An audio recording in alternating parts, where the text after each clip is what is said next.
Welcome students. In this video I am going to explain chapter number 4 from the diary of Anne Frank. At first, introduction of the author.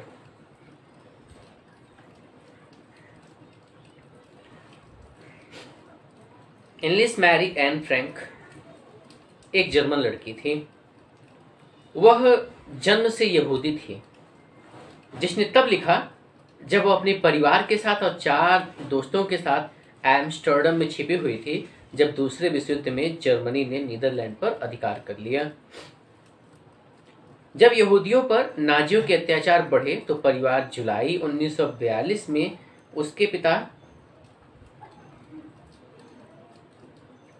NATO Frank की office building में छिप गया। 2 साल छिपे रहने के बाद group को पकड़वा दिया गया और कंसंट्रेशन कैंप की व्यवस्था में ले जाया गया, जहां एन की टाइफाइड से मृत्यु हो गई। उसका पिता आटो, जो केवल अकेला बचा था, युद्ध के खत्म होने के बाद एम्स्टर्डम लौटा और पाया कि उसकी अर्थात एन फ्रैंक की डायरी बची हुई थी। यह सोचकर यह एकमात्र रिकॉर्ड था, उसने इसे the diary of young girl के नाम से अंग्रेजी में प्रकाशित करवा दिया।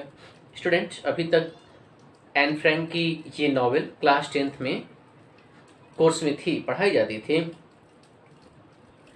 13 साल की यह लड़की अपने परिवार के साथ जब फंसी हुई थी उस सीक्रेट प्लेस पर, मुसीबत में खाने पीने के लिए भी इन लोगों के पास बेसिक चीज़ें नहीं थीं। लगभग 50 के आसपास की संख्या में ये लोग वहाँ पर फंसे हुए होते हैं। बाहर से बचना भी है, सरवाइव भी करना है और साफ सफाई का ध्यान भी रखना है। उस कंडीशन में 13 साल की ये लड़की जितनी खूबसूरती के साथ इन्होंने अपनी डायरी को लिखा हुआ था, the diary of young girl, जो बाद में इनके पिता ने पब्लिश करवाया, ये दिखाता है कि लेखन कला एन फ्रैंक के अंदर अच्छी मात्रा में भरा हुआ था। इनकी अच्छी स्किल थी, अच्छी पकड़ थी लिटरेचर पर। यह डायरी एन फ्रैंक को उसके 13वें जन्मदिन पर दी गई थी और इसमें उसके जीवन की 12 जून 1942 से लेकर उसकी आखिरी एंट्री 1 अगस्त 1944 तक की घटनाएं थीं। अंत में इसका वास्तविक डच भाषा से कई भाषाओं में अनुवाद किया गया और यह संसार की सबसे अधिक पढ़े जाने वाली किताब बन गई।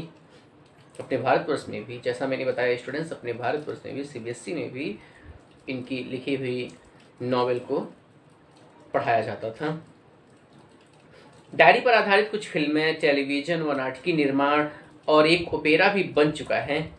एक परिपक्व और अंतर्दृष्टि वाले दिमाग के काम के रूप में वर्णित यह डायरी नाजी सत्ता में रोजमर्रा के जीवन का करीब निरीक्षण करती है।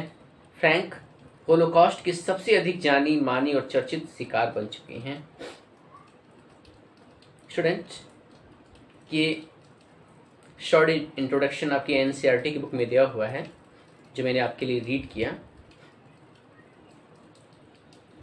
इसमें हम ये जानेंगे कि एन फ्रैंक अपने विषय में बताती हैं कि कैसे उन्होंने डायरी लिखना शुरू कर दिया, उनका मकसद क्या था, ये उनके अंदर सहनशीलता की भावना जगी कैसे, क्योंकि डायरी लिखना एक छोटी स्टोरी की तरह से तो होता नहीं है। और लगभग 2 साल इन्होंने अपनी डायरी को लिखा, तो ये दिखाता है कि सहनशीलता इनके अंदर कितनी थी। साथ ही साथ एन फ्रैंक इसमें ये बताती हैं कि अगर हम अपनी बात किसी और को बताते हैं, अपने मित्र को बताते हैं, परिवार में बताते हैं, समाज में बताते हैं, तो लोग कहीं न कहीं उस बात को बता देते हैं। लेकिन अगर वही बात हम डायरी में लिखते हैं तो डायरी बड़ी सहनशील होती है। जो कुछ भी हम लिखे हुए हैं डायरी में, डायरी किसी को बताती नहीं है। हम डायरी से बातें कर सकते हैं, अपने मन की तमाम सारी बातें उसमें लिख सकते हैं और हमारे मन के अंदर ये विश्वास भी होगा कि हमारी डायरी वो बात किसी और को जाकर बताएगी भी नहीं। तो एन फ्रैंक डायरी को एक ऐसी सहेली के रूप में, एक ऐसे मित्र के रूप में पाती हैं जो उनके सारे सीक्रेट, उनकी मन की भावना की कदर करना, और जैसा मैंने कहा सारे सीक्रेट वो क्लोज रख सकती है, डिस्क्लोज नहीं कर सकती है डायरी। बाहर इनका कोई ऐसा मित्र भी नहीं था जिससे अपनी तमाम सारी बातें कह सकें। मन के अंदर एक भय सा होता है। कुल मिलाकर डायरी इनके जीवन में बहुत ही इम्पोर्टेंट रोल प्ले करती हैं। स्टूडेंट्स, अगले वीडियो में मैं इस चैप्टर को एक्सप्लेन करूँगा। इस वीडियो में सिर्फ इतना ही।